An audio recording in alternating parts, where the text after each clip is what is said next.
బంగారం చోరీ కేసులో తెలుగు సినీ నటి సౌమ్య శెట్టిని విశాఖ పోలీసులు అరెస్ట్ చేశారు. రిటైర్డ్ పోస్టులో ఉద్యోగి ప్రసాద్ ఇంట్లో కిలోకు పైగా బంగారం దోచుకుని ఆమె గోవాకు వెళ్లినట్టుగా పోలీసులు గుర్తించారు. ప్రసాద్ కుమార్తెతో పరిచయం పెంచుకుని ఇంట్లో ప్రవేశించిన సౌమ్య పక్కా ప్లాన్తో ఈ దోపిడీకి పాల్పడ్డట్టుగా నిర్ధారించారు. ద ట్రిప్, ఎవర్స్ లవింగ్లీ సహా పలు మూవీల్లో సౌమ్య నటించింది.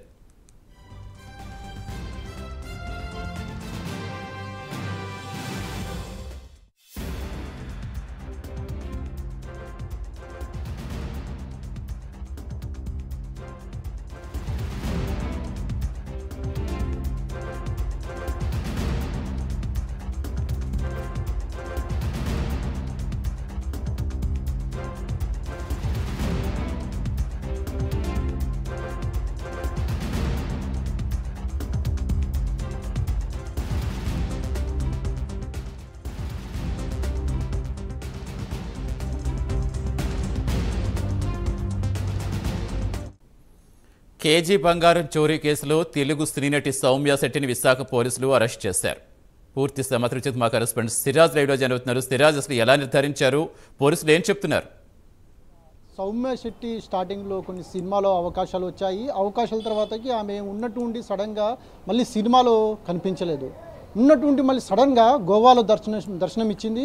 అక్కడ షార్ట్ రీల్స్ చేస్తూ కూడా అందరినీ ప్రేక్షకులను కూడా అలపించింది. అసలు టోటల్గా బీచ్లో కావచ్చు, అక్కడే కావచ్చు, ప్రతి చోట కూడా ఆమె షార్ట్స్ రీల్స్ చేయడం మొదలుపెట్టింది. కానీ చూసిన వాళ్ళందరూ కూడా సడన్గా షాక్ అయ్యారు. కానీ సీన్ కట్ చేస్తే పోలీసులు ఆమెను అరెస్ట్ చేశారు. అసలు ఏం జరిగిందని మన దానికి సంబంధించిన టోటల్ డీటెయిల్స్కి వెళ్తే మాత్రం విశాఖపట్నంలోని రిటైర్డ్ పోస్టల్ ఉద్యోగి, అతని పేరు ప్రసాద్. అతనికి ఒక కుమార్తె ఉంది. అయితే ఆమె కుమార్తె పేరు మౌనిక. ఆమెతో 2016 సంవత్సరంలో మాత్రం ఈ సౌమ్య శెట్టికి పరిచయం ఏర్పడింది. ఇద్దరు కూడా ఉన్నటువంటి చాలా ఫ్రెండ్స్గా దగ్గరయ్యారు. ఇద్దరు కూడా ఒక ఫ్రెండ్స్ లాగా కలిసిపోయారు. అయితే ఈమె సౌమ్య శెట్టి మాత్రం ప్రతిరోజు కూడా మౌనిక ఇంటికి వెళ్ళడం, తరచుగా ఆమెతో మాట్లాడడం, అంటే ఇంట్లో ఇంట్లో ఫ్రెండ్లీ కన్నా ఇంట్లో మనిషిలాగా ఆమె చాలా క్లోజ్గా కలిసిపోయింది. అయితే ఎవరికి అనుమానం రాకుండా ప్రతి ఒక్కరు అలా, ఇటు మౌనిక సంబంధించిన తల్లిదండ్రులు కావచ్చు, వాళ్ళ కుటుంబ సభ్యులు కావచ్చు, అంటే ఇంట్లో ఒక అమ్మాయిలాగా ఆమె కలిసిమెలిసిపోయింది. అయితే వాళ్ళు ప్రసాద్ వాళ్ళ కుమార్తె మౌనిక వాళ్ళు ఒక పెళ్లికి వెళ్ళేందుకు అన్ని బట్టలు, ఇంట్లో ఉన్న బట్టలు గిట్టలు అన్నీ సర్దేసుకున్న సమయంలో మాత్రం సౌమ్య శెట్టి కన్ను బంగారు మీద పడింది, నగల మీద పడ్డది, అంతేకాకుండా డబ్బు మీద పడింది.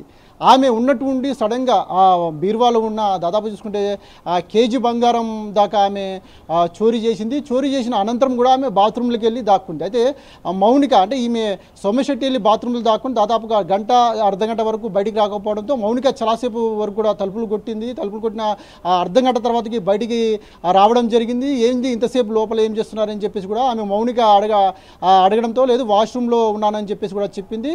సో సడన్గా, అంటే వాళ్ళు మ్యారేజ్కి వెళ్ళిపోయిన అనంతరం తిరిగి వచ్చిన తర్వాతకి ఇంట్లో చూస్తే బంగారం కనిపించలేదు. వెంటనే ఈ మౌనిక వాళ్ళ ఫాదర్ ప్రసాద్ మాత్రం వెంటనే హూటాహుటిన పోలీసులకు ఫిర్యాదు చేశారు. అసలు ఏం జరిగిందనే కోణంలో పోలీసులు దర్యాప్తు చేశారు.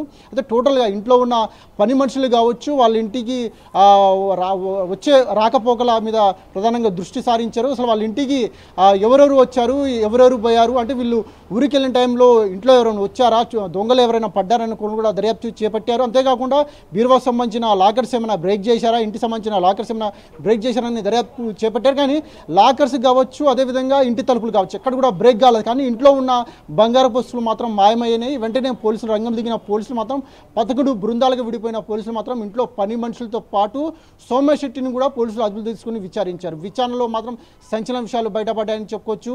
గోవాలో ఆమె ఎంజాయ్ చేస్తున్న సందర్భంగా ఆమెను మాత్రం పోలీసులు రెడ్ హ్యాండ్గా పట్టి తీసుకువచ్చి ఆమెను అరెస్ట్ చేశారు. అనంతరం ఆమెను రిమాండ్ కూడా తరలించారు. ఆమెను విచారించినప్పుడు మాత్రం టోటల్గా దీనికి సంబంధించిన టోటల్గా ఈ స్టోరీ మొత్తం బయటపడింది అని చెప్పుకోవచ్చు. Satish. Right, thank you Siraj.